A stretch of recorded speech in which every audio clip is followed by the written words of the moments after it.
Alors, je suis très content de pouvoir présenter l'énoncé économique aujourd'hui. C'est une opportunité de partager avec les Canadiens notre situation fiscale et tout ce qu'on va faire pour eux dans les mois et les années à venir. Very much looking forward to the fiscal update today, where we're going to be sharing not just where we are as an economy in our recovery, but also how we're going to continue to help people into the future. Est-ce qu'il faut ramener des nouveaux programmes d'aide? Évidemment, on est prêt pour ramener des programmes d'aide si nécessaire. Les mesures qu'on est en train, j'espère, de passer à la Chambre des communes vont avoir des mesures là pour aider les gens. On a aussi des mesures pour aider les secteurs qui sont plus affectés. On va en parler cet après-midi aussi. Merci tout le monde. I understand that there's a bit of flexibility on behalf of the government in terms of the bill to try to get it passed. Can you tell us a little bit about the negotiations on the Pay 60 bill? Sure. As with every bill, we have discussions with opposition parties and try to find reasonable compromise and reasonable room to move. There have been a couple of reasonable proposals in terms of amendments. Those are being considered. And so it's our hope that we can find accommodation to get on the same page very quickly so that we can see this adopted before we break for Christmas. So how much of a priority is this to the government, given that Omicron is far more transmissible and it's doubling in cases quite quickly? Well, I think this has to be a priority for every parliamentarian. The reality right now with Omicron is that we have a concerning public health circumstance where we need to make sure that people are not left in a decision where they have to worry about whether or not they can take leave or pay their bills. So we have to ensure that people have protection. So I think Canadians are looking at this place right now and expecting us to rise to the hour and get things done. That means making sure appropriate COVID supports are done, which is what C2 is all about, and making sure that paid sick leave gets done, which is what C3 is all about, and also making sure that we protect medical sites. You know, we can't afford, if we do see a deteriorating health circumstance, to be worried about the places that people are getting medical assistance as to whether or not that's safe for them to be there. And how quickly do you think you can get this done? I mean, Parliament's about to wrap, and you guys don't come back till the end of January, and by then, you know, a lot of people may have already contracted Omicron if Peter Jimmy is right. Well, look, I think it's exceptionally important that we get this done. I am very optimistic based on the conversations that I've had with the opposition parties that they're going to be reasonable. I think that the changes that are being discussed are ones that we can continue to talk about and are fair to discuss. And so it leaves me with a great deal of optimism that we're going to be able to get through this week and get it done. Êtes-vous prête à siéger plus tard, après le 17, si c'est nécessaire, pour faire adopter vos projets de loi prioritaires? C'est la situation actuelle et que c'est possible avec le temps qui est disponible pour nous d'adopter tous les projets de loi. Alors maintenant, il n'y a pas un besoin pour plus de temps que ça maintenant, mais on va évaluer ça quand les semaines vont continuer. On va considérer des choses comme ça, mais ce n'est pas le temps maintenant de considérer ça. Okay, thank you. Madame Taylor, la question de l'Omicron au Nouveau-Brunswick, à quel point ça vous préoccupe? Mais je vais être très honnête, c'est préoccupant de voir ce qui se passe. Je pense quand même que la province a pris la bonne décision de commencer à mettre des mesures restrictives pour s'assurer qu'on peut avoir un meilleur contrôle.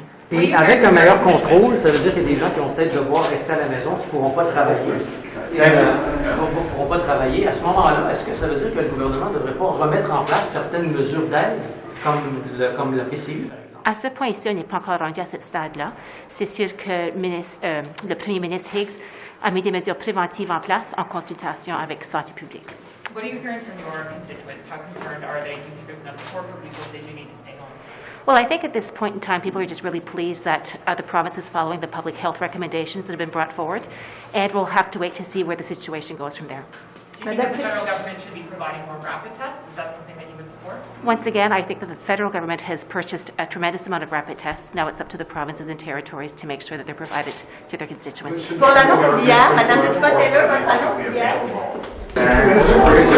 Omicron starting to show up more in Canada. Is there any risk of this slowing down or delaying the evacuation of Afghan refugees? Look, right now, that's not been a bottleneck to date. We actually now have over 5,400 Afghan refugees that are in Canada today. We expect that there's going to be more this week, as soon as this afternoon, in fact, arriving in Canada. Of course, we're watching very closely what's going on with the Omicron variant. There was just confirmed in my home province for the first time yesterday presence of the Omicron variant with the outbreak at my alma mater at St. FX University, which has infected a large number of people. Thankfully, there are not yet hospitalizations, but we're going to work very closely with the Public Health Agency of Canada to understand that full risk that the Omicron variant paints. But to date, it has not slowed down the effort, and that's something that we're going to continue to watch to make sure that the public health and well-being of Canadians remains at the top of our priority list as we move forward to make good on our commitment to resettle 40,000 Afghan refugees. Afghan refugees are expected to be in Canada by the end of the year, of the 40,000. So look, the end of the year is a couple weeks away. We've got 5,400 now. I expect there'll be a few hundred more potentially by the end of the day. I expect with the flights that are arriving in the next couple of weeks will likely be in excess of 6,000, but in that ballpark one way or the other. Trying to get consular services set up once again in Taliban occupied Afghanistan. Is there any thought of recognizing the Taliban as a government? Is there any consular services there? No, there's not been. Thanks very much, everyone. Look, I'm going to run. If you can catch me later today, that'd be great. Thanks, folks. Good morning. How are you? Good. And yourself? So with the UK removing some of the African nations from their watch list, is Canada re-examining our 10 countries on the no-fly list?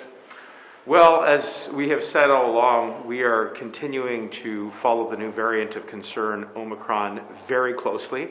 Our public health officials are continuing to assess in real time the evidence with regards to the variant of concern.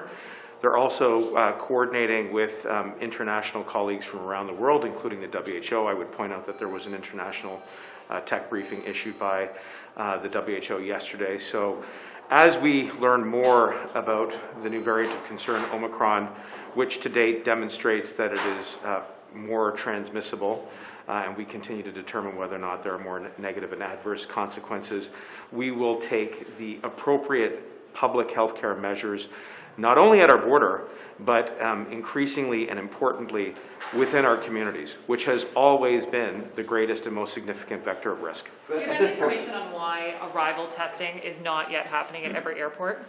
Well, we have said that we are ramping up, and I know that my colleague, Minister Duclos, is along with his officials at PHAC and Health Canada, as well as my officials at CBSA, are ramping up quickly that capacity so that we can learn as much as possible about returning travelers to Canada, including returning Canadians who have a right of return.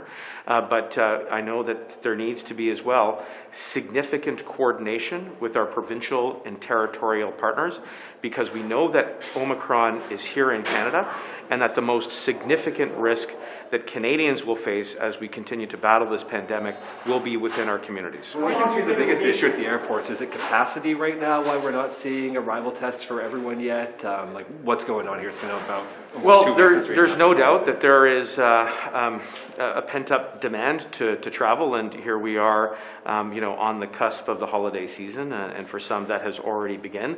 And we are not going to spare any expense when it comes to ensuring that the public health care measures that we have been put into place and will continue to implement, that they're there to protect Canadians. And that includes, by the way, getting vaccinated. And there has been no more important time than right now, right at this moment, to significantly ramp up and accelerate third doses for adults, as well as getting our children vaccinated. Now, the federal government has procured a sufficient number, an adequate number of vaccines to achieve that goal, and we are going to work very closely with provincial and territorial partners to make sure that as many Canadians get those doses, get those vaccinations, because that is the first and best line of defense when it comes to this pandemic. The Washington Post is reporting that Huawei has significant involvement in the Chinese government spying. When is Canada going to make a decision, and why hasn't it made one on Huawei? Is it waiting for the Olympics to be over? Well, the first thing I would say is that we have a robust national security apparatus in place to protect our critical infrastructure, including our cyber security, and we will take that decision at the right time. We have to be sure that we get that decision right, and when we have something more to say, then we will say it. When are you going to be in a position to everybody who's landing in this country? As I said, we are significantly ramping up our testing. We are sparing no expense.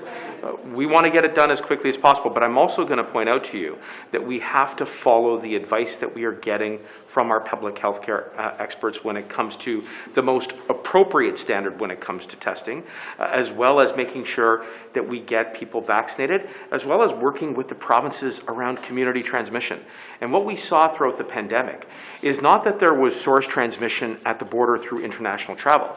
In fact, the statistics demonstrated repeatedly that international transmission was disproportionately low relative to what we saw in our communities. So as we see Omicron arrive in Canada, what's imperative is that we work with the provinces and territories to reduce and mitigate the risks of community transmission. But with that in mind, at this point, what's going to be happening with the travel ban list? We're seeing more community transmission here in Ontario.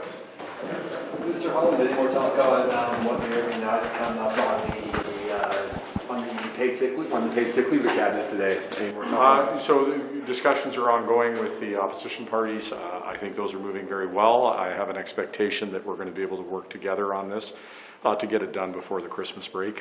But those conversations are continuing. Given the growth in case counts, is there any talk, even very remote, about contingency planning for Parliament in case cases do continue to grow as drastically as they're predicted? We have a House Leaders meeting today. It'll be an opportunity for me to talk about the current situation with Omicron and how that will affect the operation of the House. We'll have that meeting this afternoon. A lot of doctors are saying that rapid tests should be used a lot more. Is there any thought of using rapid tests more frequently here on the Hill, given that there are so many people coming from regions all across the country? I think, again, we have a House Leaders meeting today at 4. We are in a rapidly evolving health situation as a result of Omicron. So we will have a conversation today at House Leaders about what appropriate measures need to be taken to keep everybody safe on the parliamentary precinct. Have you already talked to your Conservative counterparts about how their rapid testing before caucus meetings have been going so far? It seems like a good amount of people there are using their rapid tests before popping in and out. I haven't talked with them, but we do know that rapid testing, particularly the antigen testing, is unfortunately not as accurate as we would like it to be. There's a lot of concerns around its efficacy. So we're going to have a fulsome conversation at the House Leaders meeting about all the measures that can be taken to ensure the parliamentary precinct remains safe, and that, frankly, we continue to follow the best and highest advice of public health. Thank you very much. Thanks for allocation or closure for C2 or 3? Where I stand right now, it is my hope that we don't require time allocation or closure. I'm hoping that the opposition parties will continue to work with us. I think we've demonstrated goodwill throughout this process. I'd like to see us continue that. Thank you very much. Thank you.